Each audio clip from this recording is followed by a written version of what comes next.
E aí, galera, voltei para os últimos vídeos do conteúdo. Eu vou falar nesse vídeo aqui do fim da Guerra Fria e depois vou lançar mais um, porque eu ia lançar tudo nesse, mas ficou um vídeo muito grande, eu preferi dividir. Então eu vou falar do fim da Guerra Fria aqui e no próximo eu vou falar dos conflitos atuais e do terrorismo, tá? Então, é como eu disse, não é atualidades, tá? Os conflitos atuais da história. Esse vídeo aqui é de história. Vídeo de atualidades é outra coisa. Então, agora nós vamos falar do fim da Guerra Fria, do fim do socialismo no leste europeu, vamos falar do fim de Iugoslávia, de Tchecoslováquia, como é que funcionou todo esse processo, e vamos falar a guerra do Iraque, guerra do Golfo, né, o atentado do World Trade Center, do 11 de setembro, lá do Pentágono também. Então são esses os assuntos que nós vamos falar nesse primeiro vídeo agora e no próximo, referente às guerras e aos conflitos atuais. Então, agora, fim da Guerra Fria, fica ligado com o Teacher.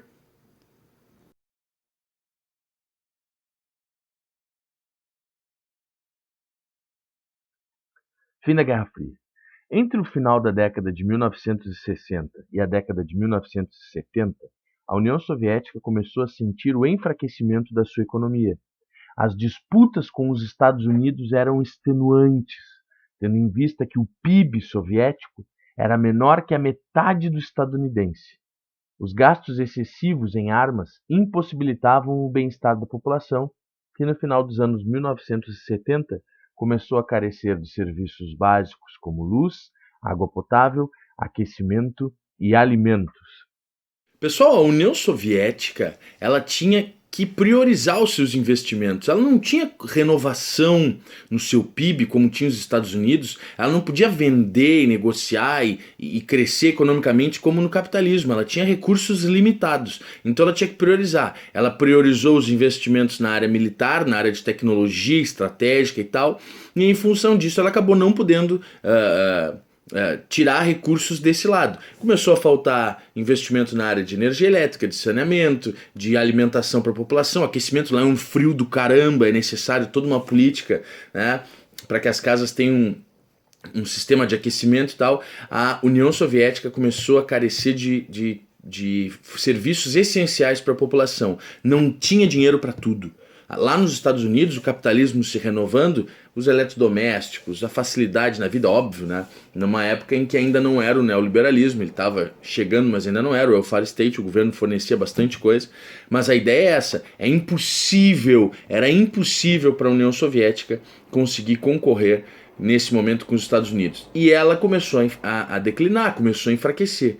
Então, foi extremamente complicado para a União Soviética enfrentar essas carências todas, a população não aguentava mais o socialismo. Nos anos 1970, Estados Unidos e União Soviética iniciaram negociações para a redução das hostilidades e dos armamentos nucleares.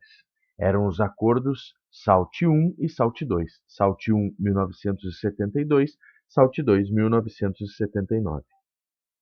SALT quer dizer Strategic Arms Limitation Talks, Acordos de Limitação de Armamentos Estratégicos. O primeiro foi negociado então em 72. O presidente dos Estados Unidos na época era o Richard Nixon e previu o congelamento dos arsenais nucleares dos Estados Unidos e da União Soviética. O segundo foi uma tentativa de prorrogação das negociações que não chegaram jamais a ser concluídas, essas pelo menos dos planos SALT, tá? O segundo plano foi negociado pelo presidente dos Estados Unidos, o Jimmy Carter.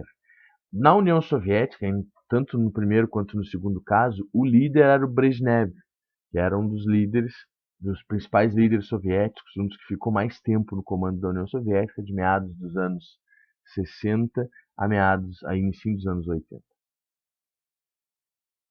Mais tarde foram assinados dois planos START, Strategic Arms Reduction Theory.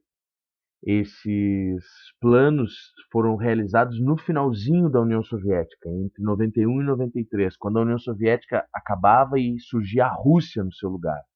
Aí eles acabaram, então, determinando a redução, né, as assinaturas da redução de armamentos nucleares por Estados Unidos e União Soviética. Essa política de distensão, iniciada lá em 1968, com a assinatura dos Tratados de Não Proliferação de Armamento Nuclear, que foi assinado por 190 países, dentre eles o Brasil, não é?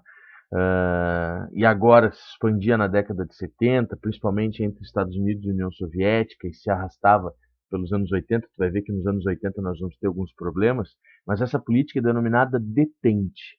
É uma distensão, uma tentativa de se acertar para evitar uma guerra nuclear.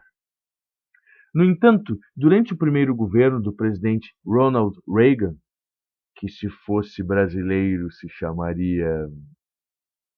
Tu já sabes, mas não custa. Ronaldo Regão. A rivalidade e as disputas retornaram. Reagan desenvolveu um programa de defesa denominado Guerra nas Estrelas, que pretendia a construção de um escudo antimísseis nos Estados Unidos com amplos investimentos.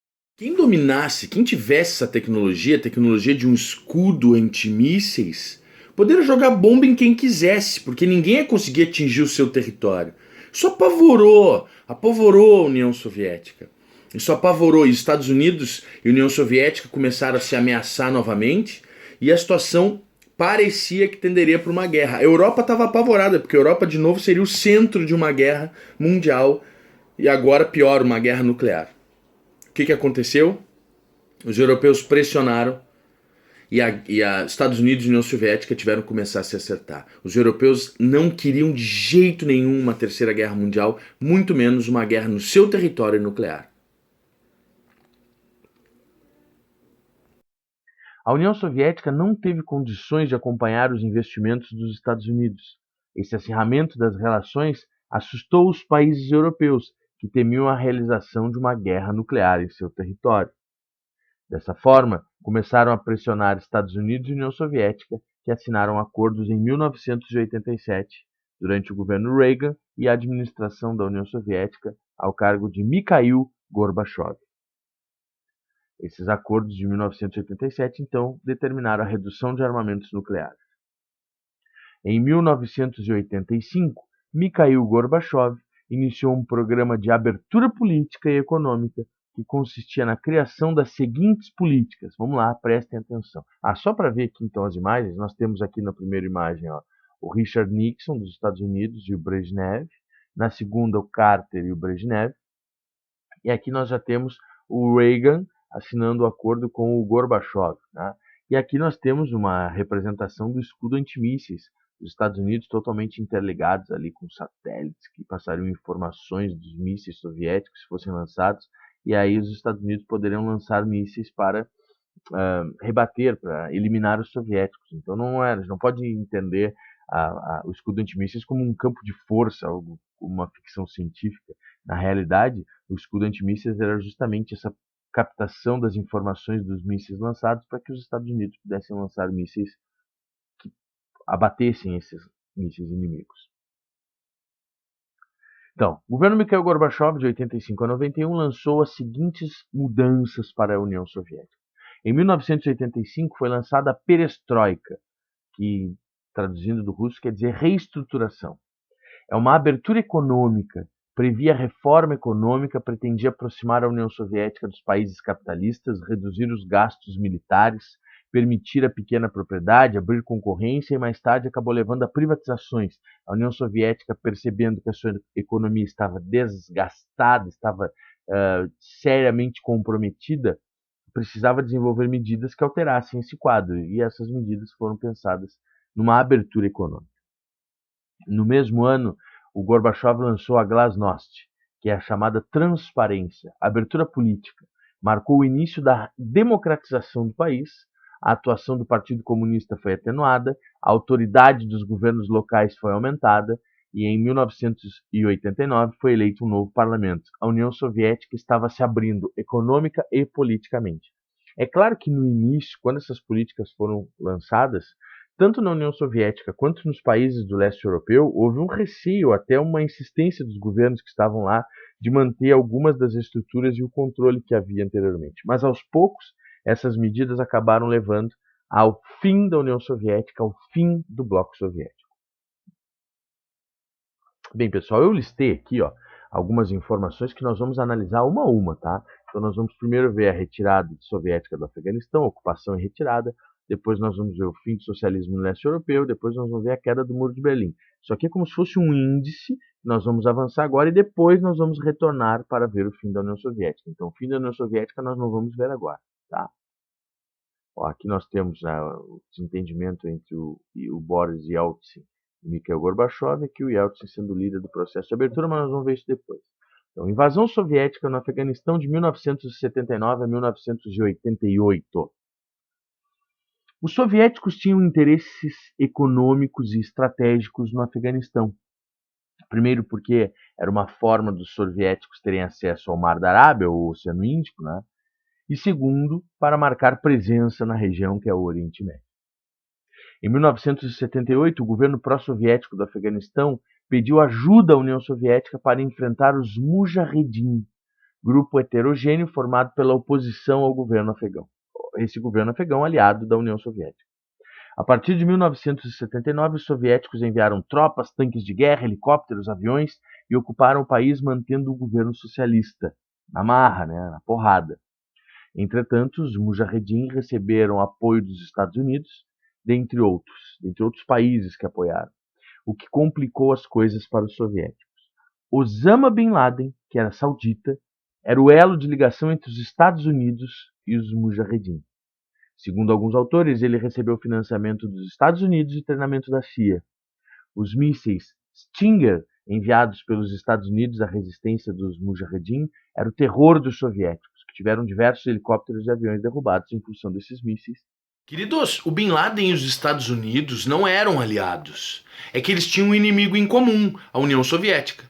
Então é por isso que neste momento eles trabalham juntos. Os Estados Unidos fornecem armas e treinamento para o Bin Laden e ele vai ajudar os Mujahedin, que mais tarde uma parte deles vai se transformar no Talibã, contra os soviéticos. Eles forneciam esses mísseis Stinger, que era o terror dos soviéticos. Eles derrubavam helicóptero, avião. Os soviéticos se mijavam de medo quando os afegãos usavam esse material bélico. E aí, nesse sentido, os Estados Unidos acabaram ajudando o Bin Laden a transformar o Afeganistão no Vietnã soviético. Depois que a União Soviética não era mais uma ameaça, o inimigo passou a ser de fato os Estados Unidos. Nunca deixou de ser inimigo, é que ele era inimigo de um inimigo.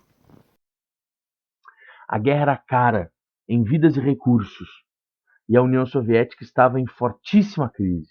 Uma crise econômica que já vinha e que se agravava agora com essa guerra.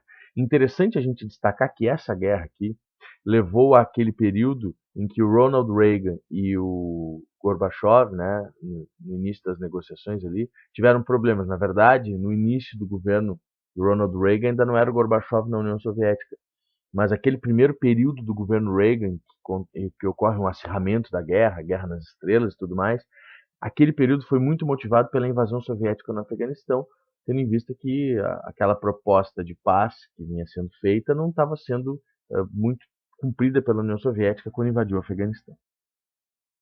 Em 1988, Mikhail Gorbachev iniciou a retirada das tropas soviéticas do Afeganistão, que tornava-se o Vietnã soviético, tendo em vista a perda de prestígio internacional. A União Soviética perdeu cerca de 15 mil soldados na guerra, e as perdas afegãs giram em torno de 100 mil, segundo alguns autores. Outros autores falam um pouco mais, outros falam menos. A saída dos soviéticos proporcionou a formação de um governo dos Mujahedin. O novo governo foi considerado muito liberal pelos Talibã. Talibã era um grupo que fazia parte dos Mujahedin, lá na luta contra os soviéticos. E agora eles se separavam, reivindicavam o poder em função desse governo dos Mujahedin ser considerado liberal no sentido religioso. Tá?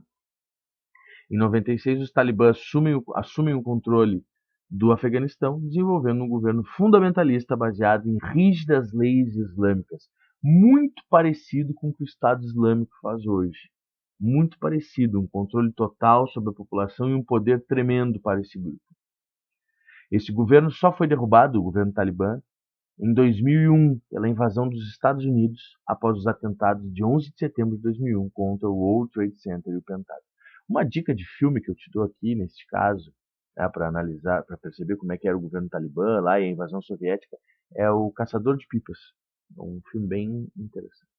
Bom, retornando aqui ao nosso índice, nós percebemos que o próximo assunto agora é o fim do socialismo no leste europeu. Então nós vamos retornar lá para o slide que fala disso. Ó. Fim do socialismo no leste europeu, nós vamos analisar agora um pouquinho do caso de cada um dos países que se liberou da União Soviética, como é que foi esse processo e tal. Nós vamos aqui seguindo, vamos batendo aquele papo cabeça, muito louco, sabe como é que funciona, é isso aí. Daqui, tu anota aí, a gente vai assim construindo a educação brasileira. Entre 1989 e 1991 ocorreu o fim do socialismo no leste europeu. E aí nós vamos analisar agora então país por país. Hungria. O fim do socialismo se deu de forma pacífica na Hungria. As grandes manifestações populares levaram à queda do socialismo e à ascensão da antiga oposição. Foi o primeiro país a adotar eleições pluripartidárias após anos de marxismo-leninismo, de governo socialista, de governo pró-soviético. A Polônia. O processo da Polônia é muito interessante. A oposição ao socialismo soviético, o apoio da Igreja Católica e a força do operariado foram os fatores mais importantes para o sucesso do movimento de abertura. Desde a década de 1970, uma forte oposição aos soviéticos surgia e se fortalecia na Polônia. A adesão da Igreja com um Papa polonês, Karol Wojtyła, João Paulo II, foi extremamente importante. Todos sabem a importância e o alcance da Igreja Católica. E ter um Papa que é extremamente popular, o João Paulo II foi um Papa muito popular, que apoia o movimento de abertura, é realmente ter um grande apoio. Então, o Sindicato Solidariedade, o Lech Walesa e o Karol Wojtyła, que é o Papa João Paulo II, foram grandes líderes e responsáveis pela abertura do comunismo, abertura política na Polônia. E o Lech Walesa, depois, o grande líder político efetivamente. Em 1980, sob a liderança de Lech Walesa, foi fundado o Sindicato Solidariedade, que concentrou a oposição ao governo pró-soviético. O governo do general Jaruzelski tentou reprimir a oposição, colocando Solidariedade na ilegalidade em 1981. Contudo, diante da abertura proposta pelos soviéticos, o governo polonês se comprometeu com a abertura. Em 1988, o sindicato Solidariedade voltou à legalidade e, em 90, Lech Walesa foi eleito presidente da Polônia. Lech Walesa ficou reconhecido como um dos grandes ícones da abertura do leste europeu. Em 2009, na comemoração dos 20 anos da queda do Muro de Berlim, ele era um dos líderes que estava lá, né, para derrubar o muro simbólico que tinha sido elaborado ali para relembrar os 20 anos da queda do Muro de Berlim. Então ele vai se tornar um ícone desse processo de abertura e o primeiro presidente de uma Polônia democrática. Romênia. O ditador Nicolae Ceausescu, percebe ali, querido, tem um cedilha no S. Esse nome é muito louco, Ceausescu, que estava no poder desde a década de 1960, tentou evitar a abertura, reprimindo as manifestações com violência. Ele havia conquistado certa autonomia em relação à União Soviética, um governo bem semelhante ao da Iugoslávia. Não se esqueçam jamais que a Iugoslávia desenvolveu durante toda a Guerra Fria um governo de autonomia em relação à União Soviética. Ele, apesar dessa autonomia, ele desenvolveu um governo centralizador e opressor, perseguia, torturava e por aí vai. Sua repressão em 1989 levou a centenas de mortes, o que desencadeou uma insurreição contra o seu governo. Nos conflitos, Ceausescu e sua mulher, segundo alguns autores, a sua amante também, foram presos e executados pelos manifestantes. Em 1990, foram realizadas eleições populares na Romênia. A Romênia se livrava de um ditador. A Romênia foi o único episódio que teve muita violência na abertura do leste europeu. E o Ceausescu acabou sendo fuzilado junto com a mulher e, segundo alguns autores, com a amante. Safadinho. Ceausescu, hein, seu safadinho. Aquele cedilha no S já me dizia, nunca me enganou, nunca me enganou. Tchecoslováquia. Queridos, eu peço aqui que vocês lembrem de uma coisa. Tchecoslováquia, 1968, Primavera de Praga. O que aconteceu na Primavera de Praga? Uma tentativa da Tchecoslováquia de promover uma abertura política. Líder Alexander Dubček. Nós vimos isso. Alexander Dubček, Primavera de Praga, tentativa de abertura política. Por que não deu certo? A população queria sair do comunismo, a população queria sair de uma ditadura imposta, submetida ao governo estrangeiro, ao governo lá de Moscou. O que aconteceu? As tropas do Pacto de Varsóvia invadiram a Tchecoslováquia, proibindo o processo de abertura. O povo queria, a União Soviética não permitiu. Em 1989, a exemplo de 1968, Primavera de Praga, que nós acabamos de falar, a população da Tchecoslováquia foi às ruas para exigir a abertura política, situação que ficou conhecida como Revolução de Veludo. Revolução de Veludo. A Revolução de Veludo, então, ficou conhecida assim por ser uma revolução pacífica. O veludo é um tecido que é maciozinho. Para alguns é coisa fofa, para mim é horrível. E ele, então, acaba dando a ideia de uma revolução pacífica. Não foi áspera, foi tranquila. As autoridades comunistas optaram por negociar com a oposição. Formou-se um governo composto por Václav Havel, com apoio de Alexander Dubček. Alexander Dubček, não esqueçam, é o líder, um dos líderes da Primavera de Praga. Juntamente com a democracia, surgiu o movimento nacionalista de independência da Eslováquia, que tornou-se irreversível. Em 1993, a Tchecoslováquia dividiu-se em República Tcheca e República da Eslováquia. Queridos, é muito importante que tu não esqueças e que tu te dê muita atenção e conta aqui que a Revolução de Veludo é a abertura, 1989. A Revolução de Veludo é a abertura, 1989. A separação da Tchecoslováquia vem lá em 1993, é outro processo. Revolução de Veludo, abertura, separação da Tchecoslováquia, só alguns anos depois, lá em 1993. Se dividiu em República Tcheca e República da Eslováquia. Bulgária. A União das Forças Democráticas de Oposição chegou ao poder em 91, após um processo pacífico. O processo da Bulgária é muito parecido com o processo da Hungria, então não vale a pena a gente entrar em detalhes. Albânia. A Albânia sofreu uma ditadura stalinista de Enver Hoxha, entre 1944 e 1985. As pressões pela abertura aumentavam, e em 1990 o governo de Ramiz Alia concedeu liberdade religiosa e partidária para a Albânia. Em 1991 e 1992, as eleições deram vitória aos opositores. O leste europeu se livrava do socialismo e se livrava da União das Repúblicas Socialistas Soviéticas. Na maioria desses casos, ocorriam eleições democráticas em que a população participava em ampla maioria e nessas participações foram escolhidos governos democráticos. A maioria deles não socialista, a maioria deles não socialista. Retornando então lá para o nosso esqueminha, nós temos agora que falar da queda do Muro de Berlim e da reunificação da Alemanha, que está na sequência, olha aqui, ó, reunificação da Alemanha, percebe aqui um mapinha pequenininho, a Alemanha separada, e depois a Alemanha reunificada. A Alemanha foi separada de 49 a 90 e 90 aqui, ó, reunificada. Queda do Muro de Berlim, 1989. Erich Honecker, governante comunista da Alemanha Oriental desde 71, recusava-se a promover a abertura de seu país, mesmo diante de manifestações e de protestos. Em 89, Honecker foi substituído por Egon Krenz, após uma informação equivocada. Alguns autores dizem que foi dada a informação de que o governo comunista permitiria a passagem pelo muro de um lado para o outro para que as pessoas vissem seus parentes.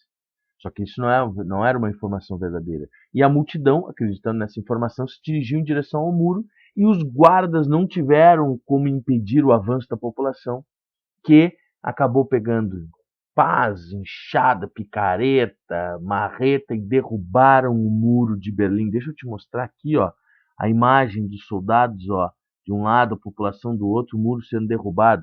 Eu vou voltar aqui lá na primeira imagem desse nosso papo aqui, ó. Muitas pessoas em cima do muro, ó, no processo de derrubada do Muro de Berlim e de processo que acabaria na reunificação da Alemanha em um único país. Bom, então, os guardas não conseguiram conter a população e a queda do Muro de Berlim representou o fim do governo comunista na Alemanha Oriental, além de simbolicamente representar o fim da Guerra Fria. Simbolicamente, a queda do Muro de Berlim representa o fim da Guerra Fria. Assim como o próprio muro representava a Guerra Fria, a divisão entre capitalismo e socialismo na Guerra Fria.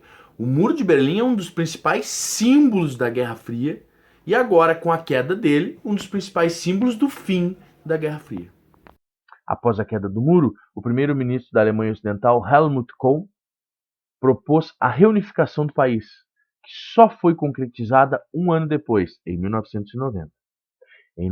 Por plebiscito, tá? A população votou e decidiu pela reunificação da Alemanha. Em 91, Berlim voltava a ser a capital de uma Alemanha unificada. Pessoal, a Alemanha Oriental era bastante atrasada em relação à Alemanha Ocidental e ela teve que ser inserida no processo. A Alemanha teve que ser absorvida, as perdas da Alemanha Oriental, os déficits, a diferença teve que ser absorvida e quem pagou a conta foi a Alemanha Ocidental. Alguns autores dizem que esse processo foi tranquilo, que a população da Alemanha Ocidental aceitou isso numa boa, a boa parte da população aceitou numa boa, tendo como objetivo o bem comum, né? A ideia de que o país tinha que se fortalecer como um todo. Outros autores afirmam que tem muitos alemães que não aceitaram de jeito nenhum a perda de privilégios e aumento de impostos para financiar a Alemanha Oriental e começou a se desenvolver, né, sentimentos de xenofobia e de aversão aos estrangeiros. Na verdade, realmente é difícil dizer o que foi dessas duas opções, ou se na verdade é muito provável que tenham sido as duas. Uma parte aceitou e achava importante a reunificação, e outra parte realmente não via interesse nisso, muito pelo contrário, via um problema na reunificação da Alemanha. Então tem aqueles que acharam bom e abriram mão tranquilamente, né, de benefícios e aceitaram pagar impostos para o bem comum, outros já viram isso como um peso para carregar e tal. Nós não estamos muito longe disso aqui no Brasil, né, gente? Na eleição passada, muita gente disse que o problema do Brasil era o Nordeste, né, dizendo que a gente tem que carregar. Isso é um problema sério, isso é um problema complicadíssimo, isso gera uma xenofobia, mas isso é um assunto para a gente tratar em outro momento, tá ok? Bem, esses países do leste europeu, aqueles que eram submetidos, a gente não está analisando ainda a Iugoslávia nós vamos analisar separadamente. Mas esses países que eram submetidos à União Soviética, do leste europeu, a antiga cortina de ferro que está caindo aqui, eles vão passar por um processo difícil de reintegração ou de adaptação ao capitalismo. Eles vão ter que passar por sérias privatizações, eles vão ter que pedir empréstimos junto ao FMI, eles vão ter que desenvolver uma política de austeridade, de controlar gastos, né? Por quê? Porque é necessário uma readaptação. Eles vão sofrer no início, mas vão ser incorporados pela União Europeia, vão ser apoiados por Estados Unidos, pelas lideranças mundiais capitalistas. O processo é lento, é um processo a princípio doloroso, problemático, mas eles vão acabar se reorganizando e muitos deles foram reintegrados até rapidamente. Outros não, outros demoraram mais. Né? Ainda tem problema de desemprego, ainda tem problema de falta. Agora, com a crise de imigração lá para a Europa, é difícil de analisar a situação. Mas se a gente analisar o período anterior a essa crise de imigração, né, a gente vê que a Europa, os países do leste europeu não eram tão desenvolvidos quanto os demais, mas já vinham num processo de crescimento. Então, só para reafirmar, uma das características comuns a todos os processos de abertura foi a necessidade de reorganizar a economia. Dessa forma, os antigos comunistas tiveram que passar por privatizações, empréstimos junto ao FMI, políticas de austeridade, controle de gastos, que levou a tempos difíceis. Entretanto, a maioria desses países foi incorporada pela União Europeia a partir de seu surgimento e pela OTAN durante os anos 90 e 2000. Tá bem, gente? Essa parte aqui é bastante importante, tá? Bastante importante mesmo. Retornando então aqui, ó, nós já analisamos a retirada das tropas soviéticas do Afeganistão, nós já analisamos o fim do socialismo no leste europeu e agora nós acabamos de analisar a queda do Muro de Berlim e a reunificação da Alemanha. Nós vamos partir agora para o fim da União Soviética em 1991. Em 1991, houve uma tentativa de golpe da linha dura do Partido Comunista da União Soviética contra Mikhail Gorbachev. Ele foi sequestrado e os golpistas pretendiam retomar o poder e ampliar o controle que o partido havia perdido. Entretanto, Boris Yeltsin, vamos te mostrar a latinha dele, esse daqui, ó, esse aqui que está levantando a bandeira da Rússia, ó, presidente da Rússia. A União Soviética era formada por várias repúblicas, as repúblicas socialistas soviéticas. Cada uma dessas repúblicas tinha o seu presidente. Então lá o Uzbequistão tinha o seu presidente, o Quirguistão tinha o seu presidente, o Turcomenistão tinha o seu presidente e a Rússia tinha o seu presidente. No caso, o Boris Yeltsin é o presidente da Rússia e ele vai se tornar a figura mais importante nesse contexto aí, porque ele é o cara mais forte, né, é o cara mais poderoso da União Soviética, mesmo que separadamente pela Rússia, né, entre 1989 e 1991, principalmente em 1991. Surgiu como líder da parte rebelde do exército e do povo, que não aceitava mais as imposições do governo soviético. Yeltsin convocou a população contra os golpistas, transformando-se no principal líder político soviético. As repúblicas bálticas, Letônia, Estônia e Lituânia, tornaram-se independentes. As repúblicas bálticas não aceitavam mais de jeito nenhum pertencer à União Soviética. No final do ano, foi assinado o Acordo de Minsk entre Rússia, Ucrânia e Belarus, a antiga Bielorrússia. Esse tratado acabou com a União Soviética e criou a CEI, Comunidade de Estados Independentes, que, né, se a gente for analisar, aos poucos foi reincorporando antigas repúblicas socialistas soviéticas e hoje, né, tem quase todas, com exceção das repúblicas bálticas, fazem parte da Comunidade de Estados Independentes. Hoje, obviamente, países capitalistas que vêm se unindo. Eu vou te mostrar aqui, ó, rapidamente, o mapa. Ó, a antiga União Soviética está aqui em cor de rosa, a Rússia, o principal, ó, Estônia, Letônia e Lituânia, as repúblicas bálticas aqui, que não querem nem saber de aliança com a Rússia, Belarus, Ucrânia, Moldávia, Geórgia, Armênia, Azerbaijão, Turcomenistão, Uzbequistão, Tadjiquistão, Quirguistão, Cazaquistão, todos esses aqui vocês percebem que eles estão.